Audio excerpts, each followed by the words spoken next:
are not a glum lot, are we? My name's Natalie. I'm a grateful alcoholic. I am a crier, so it's not because I'm sad, it's because I'm so extremely grateful for the life that Alcoholics Anonymous has given me today. For the record, I have a home group, and it is the Women in Sobriety group. We meet every Wednesday night at 6:30. It's an open meeting of Alcoholics Anonymous, and we read out of the big book, first 164 pages, and Dr. Bob's story. I have a sobriety date. It is January the 16th of 2006. And I have a sponsor, and she has a sponsor, and she has a sponsor on up the line. I want to thank the committee for asking me to speak today. I feel very honored anytime I'm at a podium and I get to share my experience, strength, and hope, especially with a group of women. I want to thank all of you Evansville women who came here with me today and drove that drove. Stand up, girls.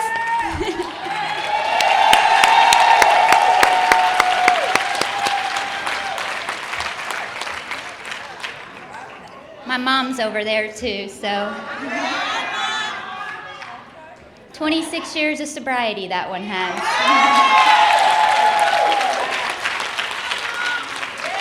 I've got some pigeons over there and some grand pigeons, and I even think a couple great-grand pigeons over there, so I'm grateful for all of you women. I'm going to tell you what it was like, what happened, and what it's like today in a general way. I was born and raised in Evansville, Indiana, and not that this makes me alcoholic, but I did grow up in an alcoholic home. My mom got sober when I was 9. And she and my dad were never married.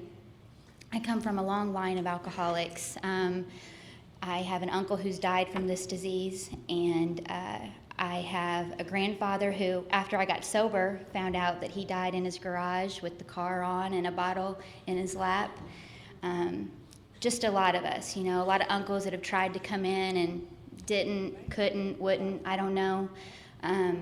But I'm grateful that I'm here. I'm grateful that my mom's here. Got to see my brother come into the rooms. He's 8 years younger than me, but he has 4 years of sobriety. All of you who have family members that are suffering from this disease, don't give up on them. I'm so grateful that my mom didn't give up on me. We'll get into that a little bit more here in a minute, but so, I always felt, I feel like I was alcoholic before I ever put a drink or drug into my body. And I say that because, I remember as a little girl just having thoughts of, what if I dipped into this bathtub of water and just let it take my breath, or what if I put this pillow over my head at night when I was sleeping, and what would that be like? I would be okay with that, before I ever put a drink or drug in my body. And I do believe that was my alcoholism. When my mom got sober, I remember her and my stepdad at the time got sober together, and I remember she was a part of another fellowship for a while, and we would go to the meetings, and I just remember learning the Serenity Prayer and the Lord's Prayer there, and, knowing that it was a good place, right away, and I felt like, life was going to be different. And it was, bless my mom, we were still always pretty poor, and we still, didn't have the best of things, and she jumped right in the middle of the boat, though. I remember her going to meetings, probably not like how they have now, I don't even know if they had them every day, but it seemed like she was going to a meeting every day, and she didn't have a car, and we didn't have a phone, and she was doing the deal, I didn't always appreciate her sobriety, especially as my alcoholism started to progress. I wasn't ever a really great student. It was like I didn't try hard because I didn't know if I could go all the way, So I would rather just not try that in case I didn't make it or succeed, And that's unfortunate. I think a lot of us do that. And so I was born and raised in Evansville. I have a brother that is 8 years younger than me and a sister that's 2 years younger than me. And I remember, going through high school. I don't really remember my first drink, but I remember, my first like half dozen drunks. And I was a blackout drinker from the beginning. I did not and still don't understand how people just go to have one drink. I'm not made like that, I started drinking to black out at the age of 13. A couple of things happened, I've already told you, grew up in an alcoholic home, seen a lot of things probably shouldn't have seen. It happens. And one night I was out with a girlfriend and we were running buddies and we were 13 and we went to the movies and we snuck out with some older boys and got a bottle, started drinking. She became so drunk that she was could not move or defend herself, and two of the guys raped her. And I say that because they both were found guilty of that crime. And I remember sitting in the corner just witnessing this happen, and I was terrified. I didn't know what to do. I didn't want it to happen to me. No place a 13-year-old little girl should be. That happened, and that was pretty traumatic. Within that time period, her dad was also killed in a drunk driving accident. And, having the knowledge of, what drug and alcohol does to my family, you would think that a 13, 14, 15, any normal person would say, maybe I need to stay away from these things. They're obviously not good. They bring a lot of harm and just pain, and that thought did linger for a moment, but then it was quickly gone. By the time I got into high school, I was not a daily drinker, but we were drinking every weekend, and drinking to black out. Put myself in a lot of dangerous places. I heard a speaker a couple weeks ago in Nashville at Music City Roundup. It's a wonderful convention if you ever get a chance to go there. It's just dynamite.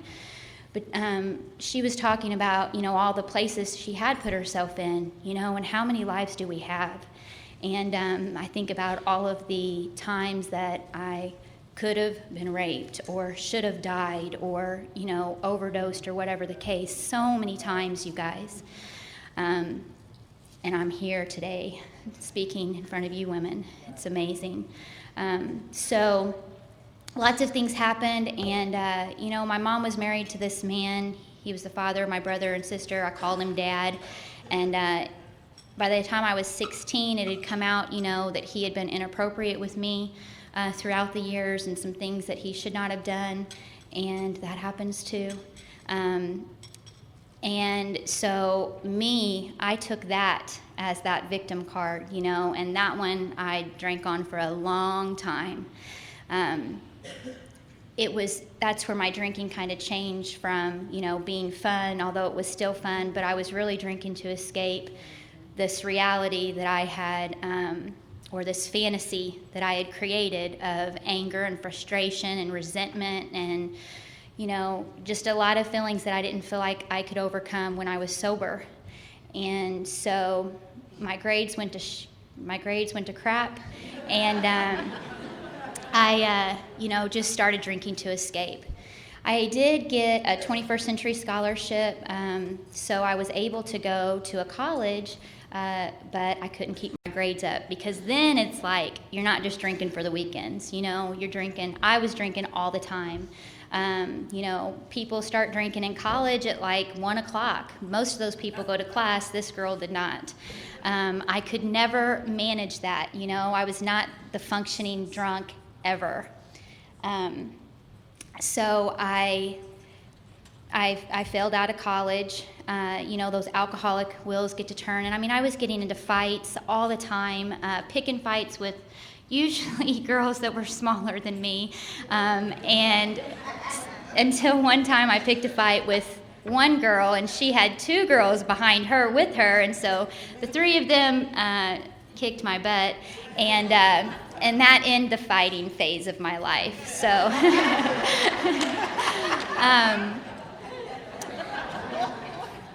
My mom was starting to give me ultimatums. Nat, you've got a brother and sister, that look up to you. What are you going to do with your life? You can't keep coming home, smelling your bedroom up like a brewery. And so we have these great ideas, don't we? And I remember there was this girl, her name was Adonica, and I went to high school with her, and she had gone into the Navy right out of high school. So I thought, well, maybe I should try that, that just see what's going on. Go talk to a recruiter and see what they think. And they're not picky in the military, believe it or not. So I went and talked to a Navy recruiter, and at this point, I'm kind of like, I need to get out of here right now, as soon as I can. Tell me where to sign. He did. I passed the physical. We go home, we talk to Mom, and he tells her, your daughter just joined the United States Navy. So we left, where do you want to be stationed? So I picked like Spain, like the furthest place away, of course, but I had a minor consumption ticket, so I had to stay in the country. So my second choice was the West Coast, San Diego. And so I remember, going to boot camp. Guys, I loved boot camp. It was like, for the first time in my life, because I always felt like I missed out on the instruction book to life, And so when you go to boot camp, they give you all the instructions, what to wear, what to eat, how long you have to shower, how you're going to make your bed. They give you all the instructions. So it was like, finally, peace, and I didn't have to make decisions or think, and I really enjoyed that. So I get out of boot camp, and I had burned almost all my relationships to the ground already at age 19. I mean, people didn't want to hang out with me. The girls I was running with, the guys I was, hanging with, they did not want to run with me because I was very dramatic, crying, fighting, suicide attempts. And so I was ready to get out of here. So I'm getting into San Diego, and I don't know if any of you have been on a Navy pier, but you can't imagine. There you go. It's like this huge concrete pier, and these gigantic, it's actually haze gray is the color, haze gray, like metal vessels, and this is my new residence. So got this 75-pound sea bag over my shoulder, and I'm walking down this pier, and I'm in my dress blues, and I'm just like, what have I done? It's like, I am terrified. And it doesn't take long, though. I mean, within 2 weeks, I am finding my people, In fact, I found him, and I don't know if y'all had a lot of hymns in your drinking careers. Yeah. This girl did too. And I found him, and he was 5 years older than me, Irish Catholic sailor, and he just really took me under his wing. I remember, not to tell too many drunk stories, but we got to laugh at some of them, I mean, so many of them are tragic, but I remember like one of the first times we hung out together, my drink was always like a cheap bottle of champagne and like a little pint of whiskey, and I would just drink both of them, and so I threw up all over the place, and we would get these cheap motels when we'd pull into port, because we were only there for like a few days, and then we'd go back out to sea, and I puked all over the place, I guess. So, he told me, and I wake up and I'm in my towel and I'm under the covers and I'm like, hi, like, what happened? And he's like, nothing happened, I did clean you up. And so it was love at first sight from then, We stayed together for the next 4 years and really gave it an honest effort. But wherever I go, there I still am. And if nothing changes, nothing changes, So here comes that restless, irritable, discontented feeling once again. And one night we're at a Padres game, and I flirting with another hymn, and my hymn doesn't like that. And so they get to going, and I go into the bathroom, and I've had some suicide attempts, and I don't want to make too light of these. I don't know if they were real. I don't know. how serious they were. I don't know if they were cries for help. I don't know. I don't make light of them, but, I had a suicide attempt, and I did cut my wrist, and I went into the bathroom and did this, and some of the guys, knocked the door down. They called 911. The ambulance came. I was a minor. Cops came. They're like trying to help me. Everybody's trying to help me, and I had a dirty mouth. My mom reminded me of that on the way here. I was just real mouthy, and just people trying to help you, and you're just like, F you and SOB, and just being nasty, and they put me on a 72-hour hold, and during that hold, they did a drug and alcohol assessment and thought I might be a good candidate for drug and alcohol treatment. So first drug and alcohol treatment was on Uncle Sam, 28 days on a sub base. It was absolutely beautiful. I was still getting paid to go to treatment, and I got to talk about me, and when I was a little girl, this happened, and, you would be like this too, and, that stuff we do, that manipulating, feel sorry for me, that victim card. I liked it. I got to talk about me. I was introduced to AA, believe it or not, in San Diego, California. I met a lady that was from Evansville, Indiana. I called home, I tell Mom this, and she's probably like, oh, God is with her, and I'm just like, it doesn't matter to me. I'm not quitting drinking, I don't even know why I'm here. Somebody thought it was a good idea, but alcohol is not the problem. So that hymn stood by me, and when I got out, he was still there, and we were on the same ship, and he was a higher up, and so he was like a boss of mine, and people, they kind of frown upon that. They call it fraternization, and so the wrong people were starting to catch on that we were seeing, and it was just getting to be too much. And so there were some women at that time getting out of the Navy honorably, but being discharged because they would get pregnant and get out. And so him and I talk about this for about 2 minutes and decide maybe we should try this too. And guess what? We got pregnant. He went away on a deployment for about 6 months. I stayed in San Diego, and I was pregnant this whole time. He comes home, we have this baby girl. I remember thinking, getting her nursery ready and doing all these things, and preparing for her, and I'm going to be such a good mom, better than the mom my mom ever was, and just, those good intentions we have. So that little baby comes into this world, and, she's beautiful and healthy and wonderful, and I didn't drink or drug that entire pregnancy. In fact, I even quit smoking cigarettes, and I thought this is going to be good.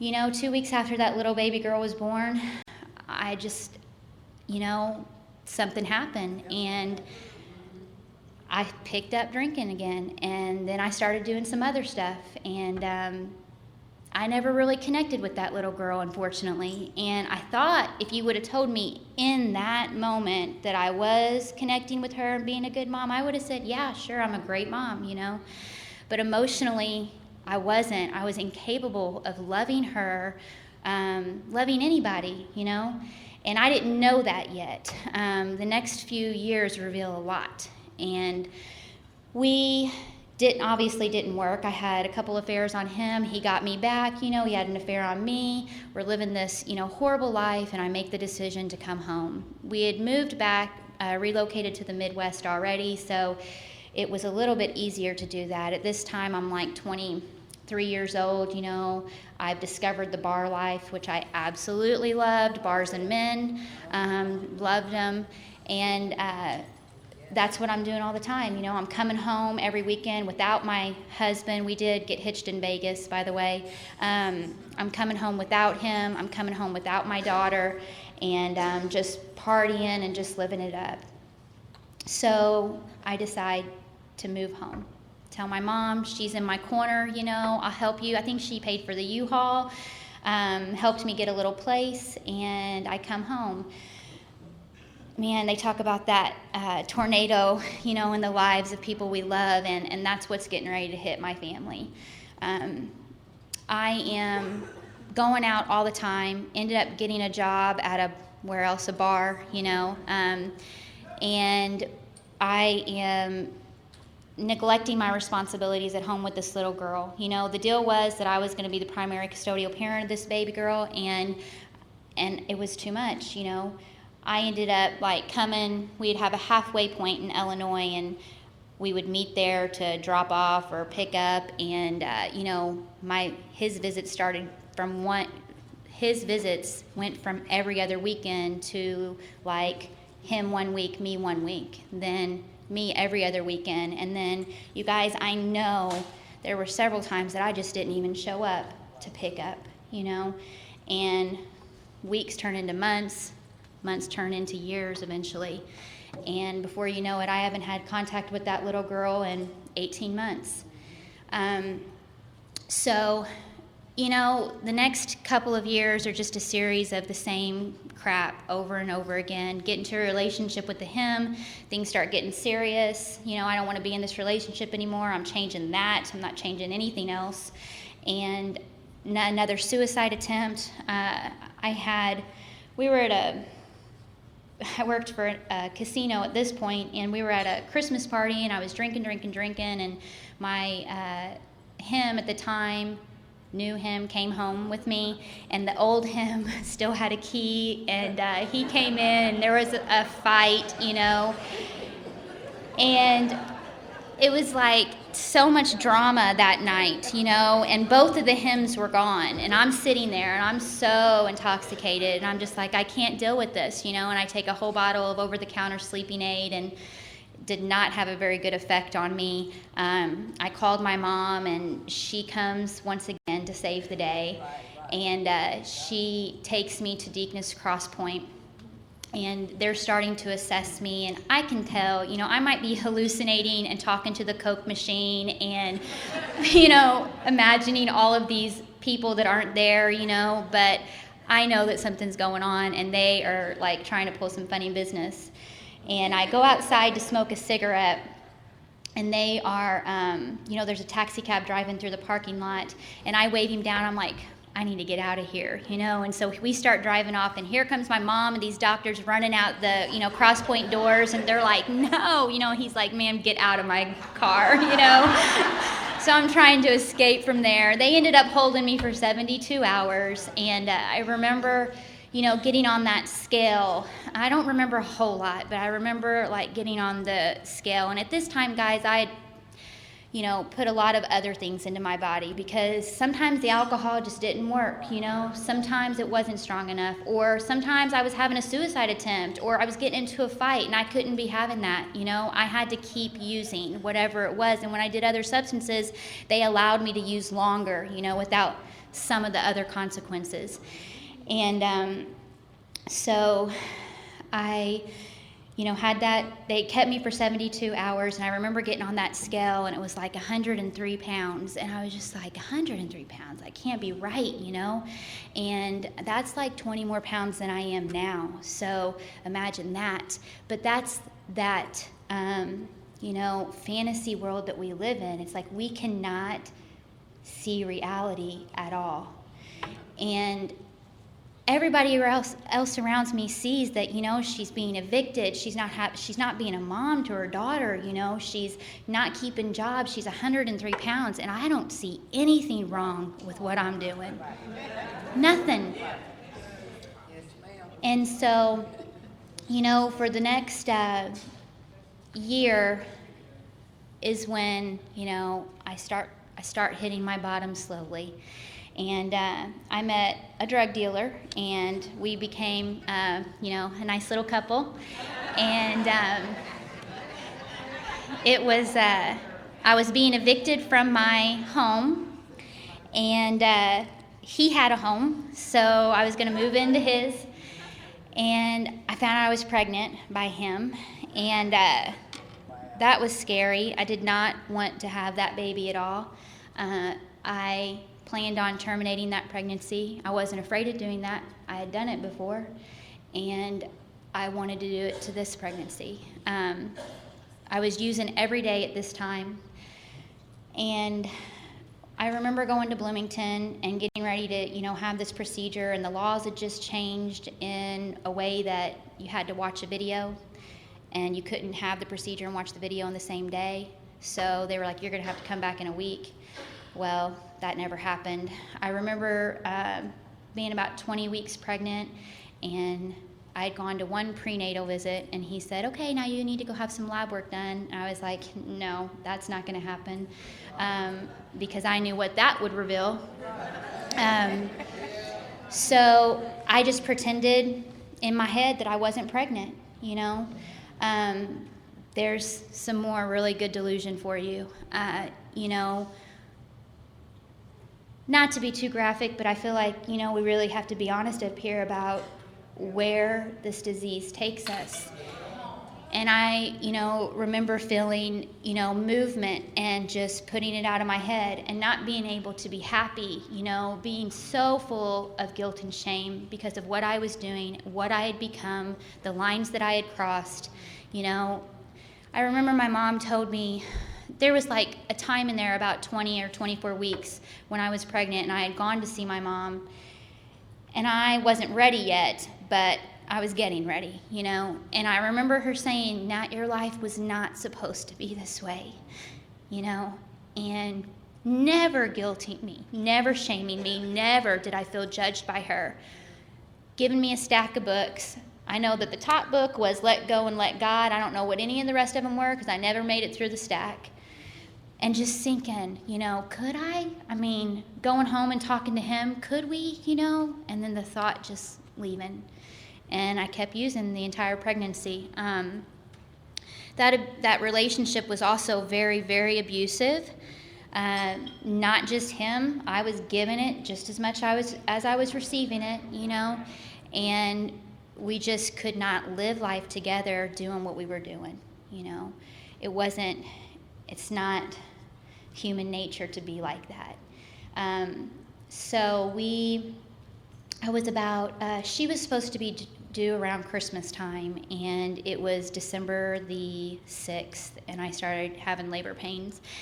And I was using with him and his mom a lot also, and his sister had just delivered a baby like 3 days prior to this, so I guess about December the 3rd. And she had told me, this is what they're going to do, this is what they're going to look for, you know, and I had pushed my family entirely out of my life by this point. It was just basically me in the house all the time. I didn't work, you know, peeping through the blinds. I mean, just very paranoid, just totally isolated from God, from you, from everything good. And so I'm having these labor pains, and I had slowed down. I had not drank or used anything for about 2 days, and I knew that it needed to be a little bit longer, so I am not going to the hospital, you know. I mean, I am having contractions, and they are painful, and I am bearing down on all four, but I am not going to the hospital. You know, I got 12 more hours, you know. And we finally, his mom comes over that night, and she's like, you are going to the hospital, get in the car. And by that time, you all know how it is. It's like, okay, I need, you know, something. And so I get to the hospital about 10:30, and my second daughter was born at 12:07 a.m., and she was born 8 pounds, 4 ounces, 10 fingers, 10 toes, in all respects, healthy, beautiful baby girl, you know. And I had those feelings again of, I'm going to be a good mom to her, you know. I don't know what's going to change, but something's going to change. I'm going to change. I'm going to be a good mom to her. I don't want to lose another child. I don't want to lose another daughter. And then the social worker from St. Mary's comes in, and she says, ma'am, you don't have a prenatal doctor. You don't have a doctor. You know, we checked your urine, and it tested positive for this.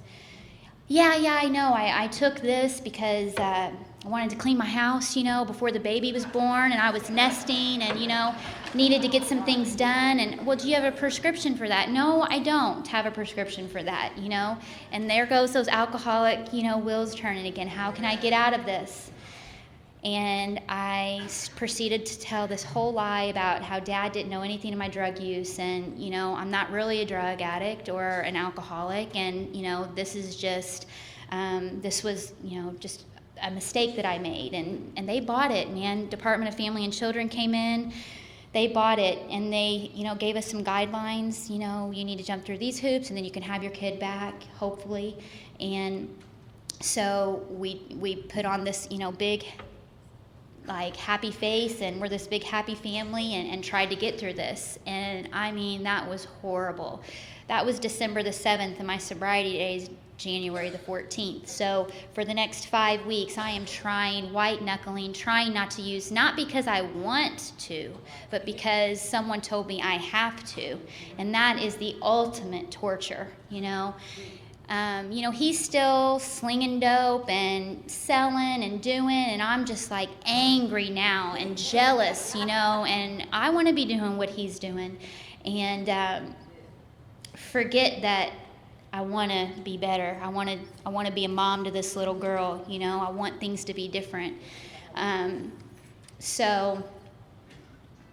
I was afraid too, because I thought that since he was the temporary guardian, that maybe I would lose her, that maybe if I messed up, or if I got sober even, maybe I wouldn't get her back. It's like, at that point in my life, I didn't value myself at all, as a mom, as a woman. I had no respect for me, and didn't think I was worth anything at all. So we, on January the 13th, it just so happened to be Friday the 13th, and I remember I started drinking, and Department of Family and Children were kind of catching on that I was living at the house with them, and they weren't too keen on that. I'd passed all their drug screens, luckily, but they knew that something was going on, and so they we're going to make up this big report. It was a holiday weekend also, and presented on Tuesday, and I was terrified, so I started drinking. And I knew, like, those conversations with my mom came to mind.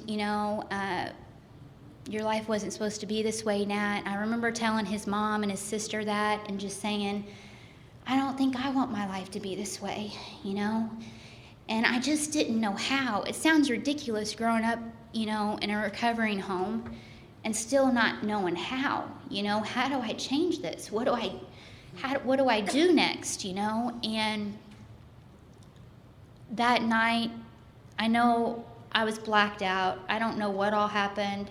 I feel like I was kept against my will. I was battered and bruised the next day pretty good, so I feel like maybe I was beat up a little bit. Maybe I said I was going to kill myself. I don't know. But I know that when I finally got out of the house, I went to the neighbors next door, and I was like in a t-shirt and my underwear. I had been thrown in the shower a few times, and I was sopping wet, and it was January.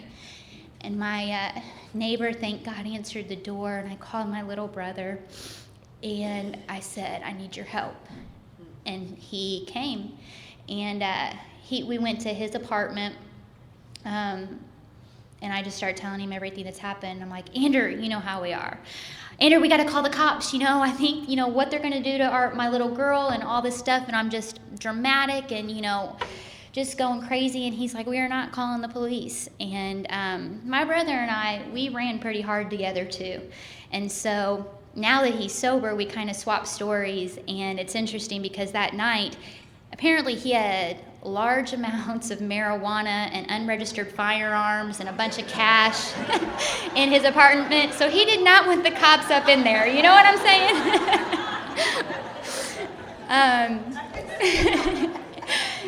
And so I was able to get somebody's cell phone and call 911 anyway.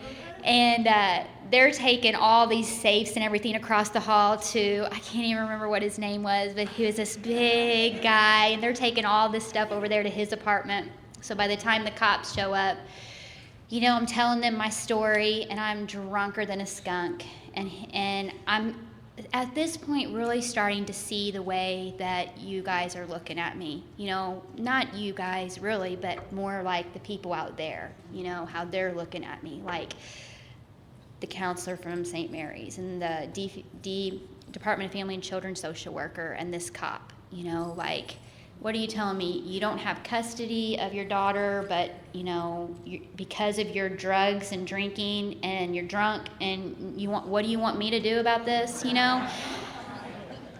So I had to wait. I finally got in touch with my mom the next day. My brother and I share this too, that we knew once we picked that phone up to call her, it better be backed with some action, And if it wasn't, there's no reason to pick the phone up, She was going to always love me no matter what, but she was not going to be by my side and watch me live the way that I was living. So we talked that weekend, and I knew that something was going to change, but I had no idea that it was going to change like this, It was like, I know this isn't everybody's experience, y'all, but it is my experience. And it was like somebody flipped a switch. And one day, I could not stop drinking and drugging. And the next day, I could not imagine drinking and drugging.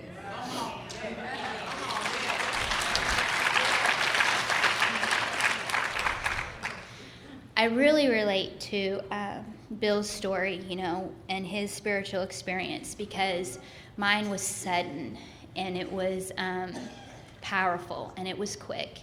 And that Tuesday, I had, a few hard things to do. I did not know where my little girl was. She was 6 weeks old. And I called, I was standing at the front door before Department of Family and Children opened, and I was ready to tell them everything.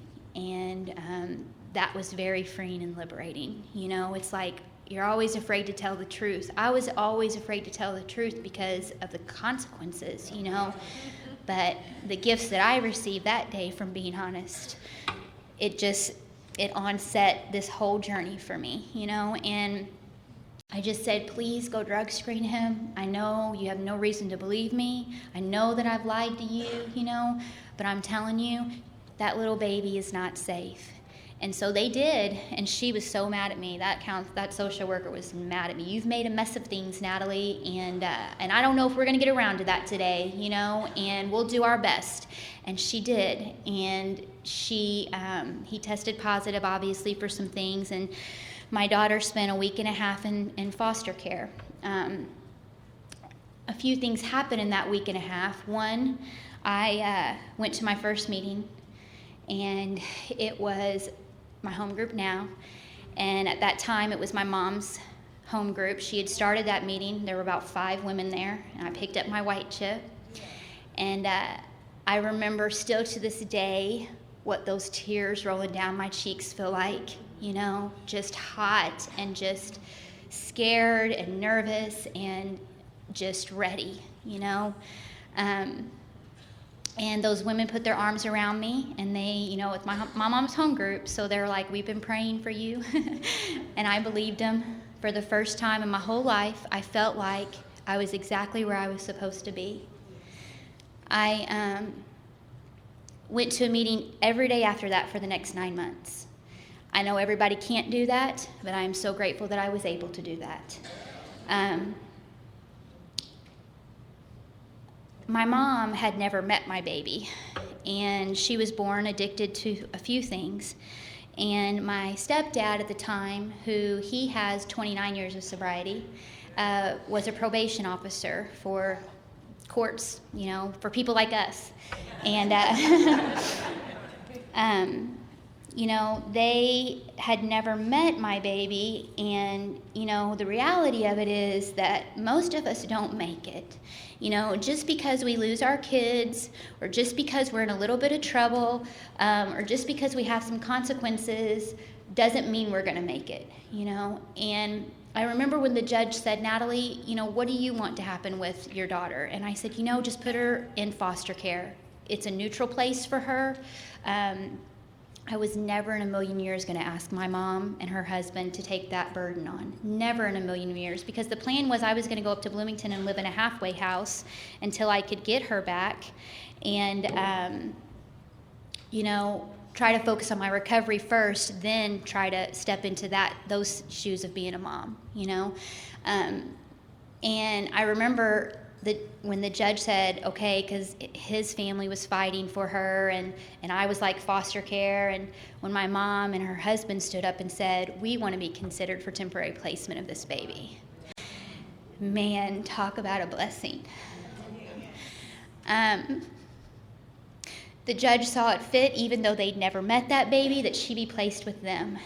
And that really just cleared a lot of fear, away, so that I could focus on being sober up in Bloomington. And I was up there for the first 90 days. That wasn't the plan. I wanted to stay longer, but some things changed with him, and he started passing some drug screens, so I needed to come home, and it was okay, though, because I had developed a relationship with a higher power. I was listening to a sponsor, and I wanted to be sober more than anything now, and I knew it. I came home, got a new sponsor, started working the steps, lived with my mom and her husband for the first 9 months of my sobriety, and then moved out into a little apartment on my own. Got a little crappy car with, license and insurance and things I never thought I could attain, or didn't really care to, because he always had it for me, I got a little job, that led to a little bit of a better job, and just slowly started, I'm not even going to say rebuild, I started building this life, for this little girl and I. I had always had him in my life. And for some reason, that was something else that changed for me too. It was like, I knew that if I went down that road, I knew that if I even started, looking up at those hymns, I was afraid it would take the focus off, and maybe it would have, maybe it wouldn't have, I don't know, but I wasn't going to take the chance, I stayed out of a relationship for 11 months, and in that 11 months, I learned how to be a mom, which you women showed me how to do that, never knew how to do that. Started, getting back into the life of my family, started getting into your lives, I remember my first sponsor, man, I would go over there, we'd be doing step work, and she'd be making a casserole up for, people that were sick in the program, or, this is what we do, Natalie, she'd take me here and take me there, and, take flowers to her mom's grave, and, just showing me how to live, what to do, I didn't know how to do any of that, and I shared everything with her. It was the first time in my life I ever told everything about me to one other human being. You may have known a little bit about me, and you may have known a little bit about me, but I shared it all with her,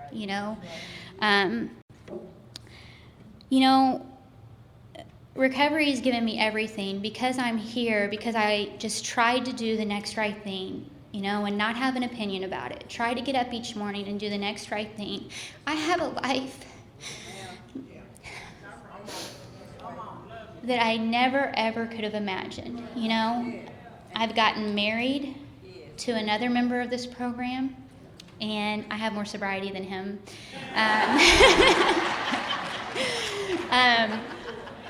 But he loves this program just as much as I do, and I made my amends. I was terrified of 8 because I didn't want to do 9. And, it was time that my sponsor and I decided I needed to write a letter to that ex-husband. I didn't know what was, where I stood legally as this little girl's mom, even if really, I don't even know if I knew if the divorce was, I think I did know that because he was remarried. But I didn't know don't remember doing any of that, and so I wrote a letter to him, and I took full responsibility for everything, and this was in August of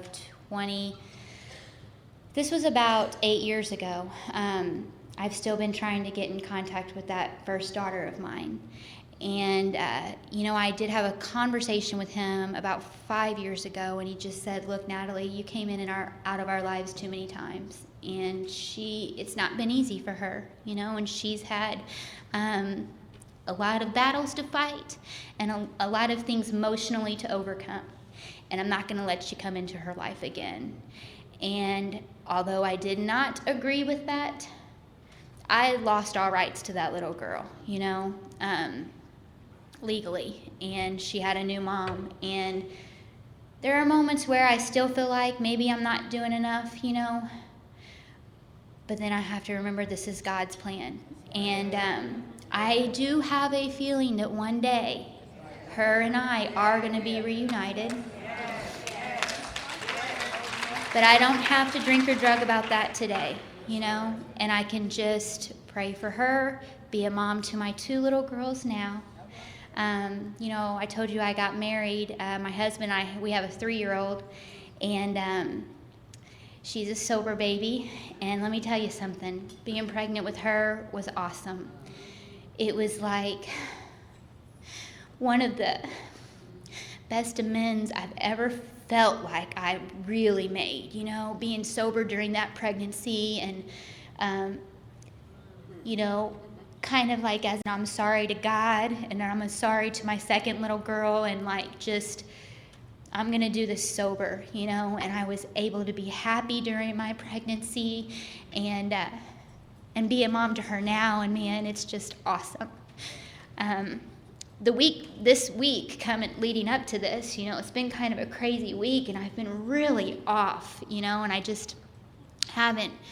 I've even been like, I know this is going to sound so horrible, but how could I get out of doing this on Sunday, because my head has just not been right, and sometimes we have that, and a pigeon sister of mine called me on the way up here, and she was talking to me, and I was sharing that a little bit with her, and it just hit me. It was like, my gosh, Natalie, look at the week that you've had, You missed home group on Wednesday because your 3-year-old was in the hospital, and she's okay, she's fine, but she did have to stay there for 24 hours, and so I didn't go to work for 3 days this week, and I was feeling all guilty about that. Like, whoever would have thought I would have felt guilty about not going to work,